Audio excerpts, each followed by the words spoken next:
been a fisherman for 29 and a half years.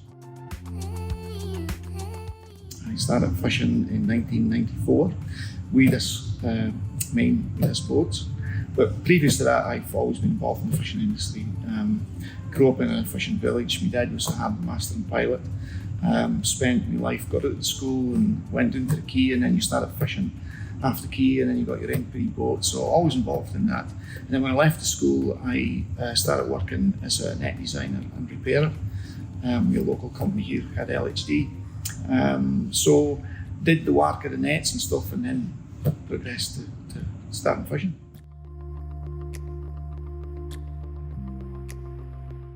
This boat is now 5 years old. So I've been on this one, but this is the third dedicated trawler that's been built. Started on with 2 pair trawlers.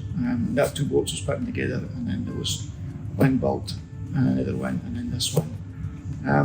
It's a dedicated pelagic trawler. We used to push and don't do that anymore. The emphasis for this boat is on catching capacity, efficiency, the quality, delivering the catch, yeah. We fish primarily for herring and mackerel. That's our kind of human consumption species. And then we do an industrial fishery for blue whitings, which is conducted West Ireland. A typical trip, we have 15 men as a crew, 10 on board at one time, but we actually have taken an extra member now, so we have 16. That gets split into thirds. So you spend half your trip is with third of the men and half your trip with the third. We would leave Lerwick New, for instance, if we were going to go to the mackerel. As soon as we get out past, we would put sonars down and start searching for the fish, find the mark, shoot the gear, catch the fish, pump it on board, chill it down, go to market and land it. When you get the fish on board, it's imperative you get it to the market in freshest condition. So if you went out and there was no fish, you might steam around for 2 days before you find something, because you've actually got to find fish on the sonar and things before you can shoot the trawl. But if you were lucky enough to fin it right away in the morning, you could be away by lunchtime and in Norway the following morning. You don't want to keep herring and mackerel on board the boat any longer. It's about 2 days in freezing. You want to get it to market in prime condition to get the best price for it. So that can be the length of the trip. Fishing patterns have changed over the years, even for the short time that I've been fishing. I don't know if that's to do with climate or what, but we used to go to here in Lerwick in January, for instance, and go right out to the line between here and Norway, and we would fish for mackerel and maybe not even be west past Muckleflugga, line of Shetland. Now in January we would go and just be west of Shetland here, and out, maybe up to the line of Cape Wrath. So there's been a shift in the fish, but generally, most often than not, we're quite close to Shetland. The only fishery that takes us away from Shetland is the blue whiting fishery, which is conducted in deep water west of Ireland. So we're quite close to home, which keeps us close to our markets as well, which is ideal for this type of fishery, because again, you want to get it into market as quick as you can, keep the product fresh, and keep it in its best condition.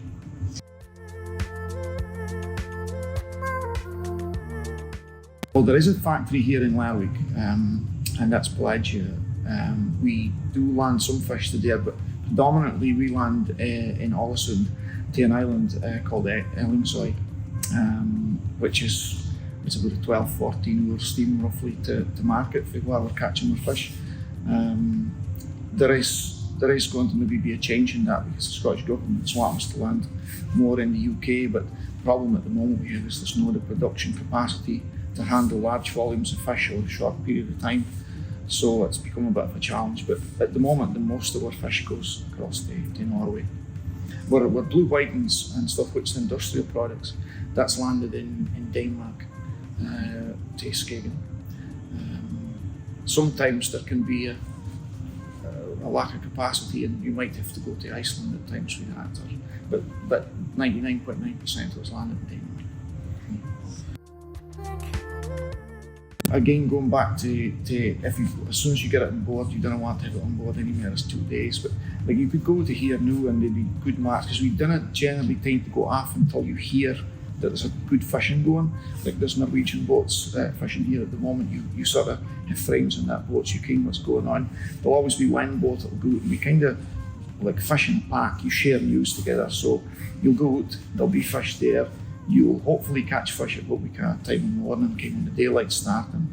And if the marks is how they've been in the last few years, you could be heading away again by lunchtime. But things can go wrong and trips can be longer. That's you might miss it. If something goes wrong with some of your machinery, and you could be a couple of days on the grounds. But it's never usually too long. We used to fish with the smaller boats. We were fishing 8, 9, 10 months a year.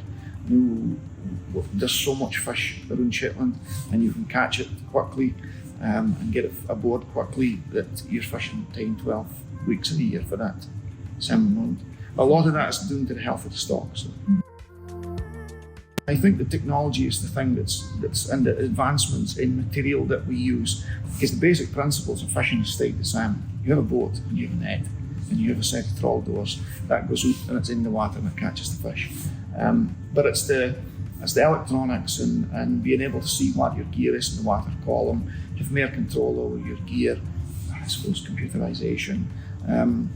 In my side of things, while we're working with nets and stuff, the type of materials and twines that's available, the advancements in designs, and being able to go and do AutoCAD to see how things would look if you altered the design of trawls, that's a big change. We're using smaller circumference trawls with less materials in them and getting bigger openings, which makes it more efficient. So once you're burning less fuel, you're using less materials, so the whole thing is environmentally better for us. That's the biggest advancement. The fishing side of things, net goes out, net comes in. I suppose the principles of how the pelagic fishing works is that your net catches the fish, you have to pump it on board by a pump. So the pump goes on the net or in the net if you were purse seining. It pumps it up through a pipe and it goes in the tank, and then it's a vacuum system that then puts the fish back up another pipe and into the factory. So if you didn't want to touch the fish, you wouldn't have to do so. And that side of things has come on a lot in years. Olden days you used to have to braille fish out the tanks and men were actually working and getting fish out. But no, the only time you're anywhere near the fish is when you go down in the bottom of the tank just to wash the last bit of the tank and clean it. But if you didn't want to touch the fish, you didn't have to. Yeah.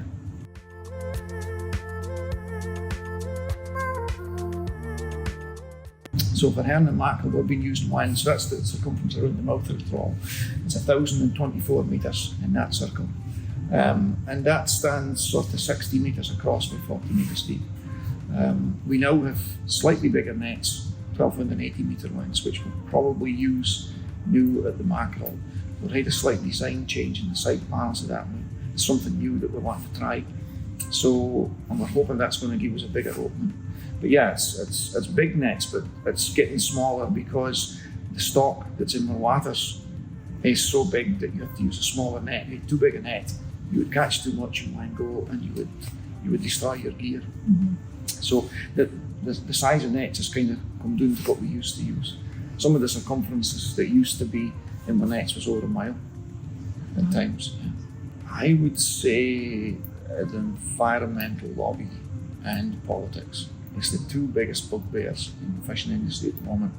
And it kind of goes down to the fact that there's folk that's making decisions for you or having presumptions about your industry that maybe doesn't necessarily kind of anything. They haven't been here and seen things. And it's awful easy for somebody to say that stocks can be endangered and being outfished.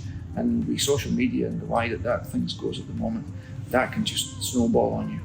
And next you can, the weight of the world is on your shoulders, when that's not necessarily true. If you think back to the headline that was, there was only 100 cod left in the North Sea. And I get it, if you're not here in Shetland Islands or you're part of the fishing community or you don't understand it, you would take that as being gospel. But it was rubbish, but it built up a momentum and was very damaging to the white fishing industry. And I think that could probably be our biggest problem. And then the mackerel, for instance, is a very, very high value stock. And some countries after the pandemic is using that to build themselves up again. Some of them are using that as a kind of a currency, and they're taking inflated shares of quotas by saying that the fish is in their waters when it's being caught in an international zone. So that's a big threat on us, and that hopefully will get sorted out soon. We were selling a good story when Brexit was on the go. Everything was going to be wonderful, tax control, and that didn't happen. There's a lot of foreign fishing still going on in the waters, and the local boats are struggling a wee bit. They're not getting the right share of what's in the waters. I think that's to be reviewed. I can't quite remember. I think it's 2025 or 2026. With a bit of luck, that will maybe be in our favour. And there's an awful lot of Spanish and Portuguese and Dutch fleets done fishing too much in the waters. We were promised that they would be out, and then a better share would be, and then you'd have more control over what you could catch out your own waters. But that doesn't happen.